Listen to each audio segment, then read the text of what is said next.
আপনারা যেভাবে করে 17 বছর নির্যাতিত হয়েছিলেন, আমরা এখানে যারা উপস্থিত আছি আমরা সকলেই নির্যাতিত হয়েছিলাম। আমি যদি কোনো ভুল করে থাকি আমাকে ক্ষমা করে দিবেন।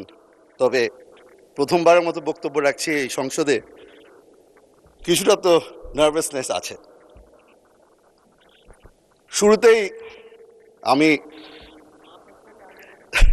শুরুতেই আমি শ্রদ্ধার সাথে স্মরণ করছি শহীদ রাষ্ট্রপতি জিয়াউর রহমানকে এবং বেগম খালেদা জিয়াকে।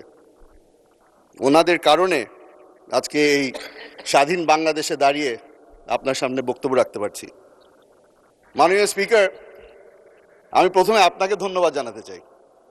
আপনি হয়তো ভুলে গেছেন, তবে আপনার সাথে আমার একটা বেশ পুরানো সম্পর্ক আছে।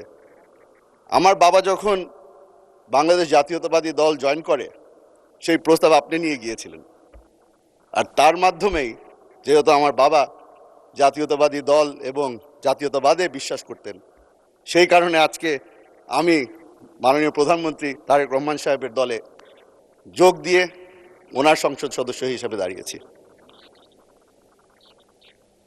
মাননীয় স্পিকার, এখানে দাঁড়ানোর পরে অনেকেই তাদের নিজ নিজ এলাকার সমস্যার ব্যাপারে কথা বলেন।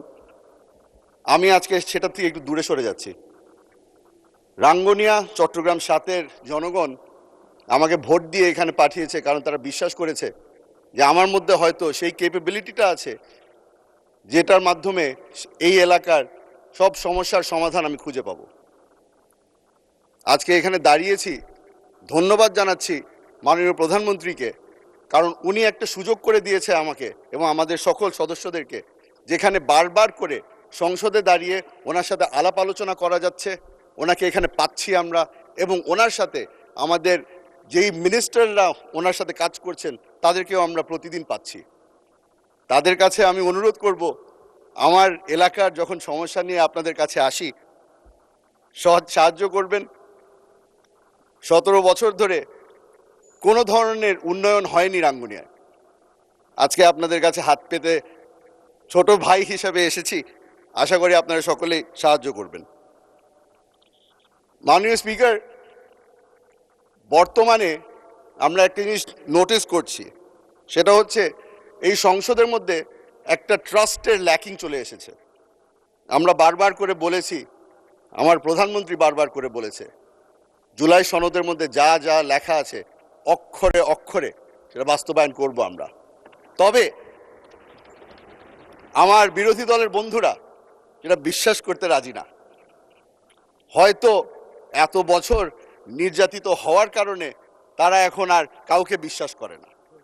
তবে আমি বলে রাখি, আপনারা যেভাবে করে 17 বছর নির্যাতিত হয়েছিলেন, আমরা এখানে যারা উপস্থিত আছি আমরা সকলেই নির্যাতিত হয়েছিলাম। আপনারা যেভাবে করে এখানে সংসদ সদস্য আছে যে আয়না ঘরে অনেক বছর ছিলেন, আমিও সেই একই আয়না ঘরে 7 মাস হয়ে এসেছি। বেশ লম্বা জার্নি ছিল আয়নাঘর থেকে এই সংসদ পর্যন্ত। আশা করি আমার উপরে তারা ভরসা রাখবে। আশা করি যারা যারা এখানে নির্যাতিত, যারা এখনো এই গুমের শিকার, যারা এখনো প্রিয়জনকে ফিরে পায়নি, তাদের উপরে ওনারা ভরসা রাখবেন। আমরা একটা নতুন জিনিস দেখতে পেলাম। প্রথমবারের মতো আমার প্রধানমন্ত্রী একদিনের মাথায় এই সংসদে দাঁড়িয়ে বলল, আপনারা আপনাদের সাহায্যের হাত বাড়িয়েছেন, আমরা সেই সাহায্য চাই। সঙ্গে সঙ্গে কমিটি গঠন করে দেওয়া হলো। এই ন্যাশনাল এবং ইন্টারন্যাশনাল ক্রাইসিসের মধ্যে আমরা তাদের সাহায্য কামনা করি, এবং যেহেতু তারা সাহায্য করতে চেয়েছে আমরা তাদেরকে ধন্যবাদ জানাই। মাননীয় স্পিকার, আজকে অবাক হলাম। আমি একটি প্রোগ্রামে গিয়েছিলাম যেখানে এই মানবাধিকার নিয়ে অনেকক্ষণ ধরে কথাবার্তা হচ্ছিল। সেখানে আমাকে বলা হলো যে এই মানবাধিকারের যেই অর্ডিন্যান্সটা ছিল সেটা ল্যাপস হয়ে গেছে, কেন হলো? সেখানে জবাব দিয়ে এসেছি যে মানবাধিকারের যেই অর্ডিন্যান্স ল্যাপস হয়েছে সেটা একটা দুর্বল অর্ডিন্যান্স ছিল। শক্তিশালী বিল আকারে আমরা এখানে একটি নতুন বিল প্রস্তাব করব। আশা করি তারা ভরসা রাখবে যে যেই ব্যক্তি 7 মাস টর্চার হয়েছে সেই ব্যক্তি তাদেরকে মিথ্যা কথা বলছে না, অসৎ কথা বলছে না। মাননীয় স্পিকার, আমরা গত 2 মাস ধরে চেষ্টা করেছি এই সংসদে দাঁড়িয়ে তাদের যেই ভরসা আছে সেটা যেন আমাদের পক্ষে নিয়ে আসতে পারি। আশা করছি সামনের মাস যেগুলি যাবে আস্তে আস্তে করে তারা আমাদের উপরে ভরসা রাখা শুরু করবে।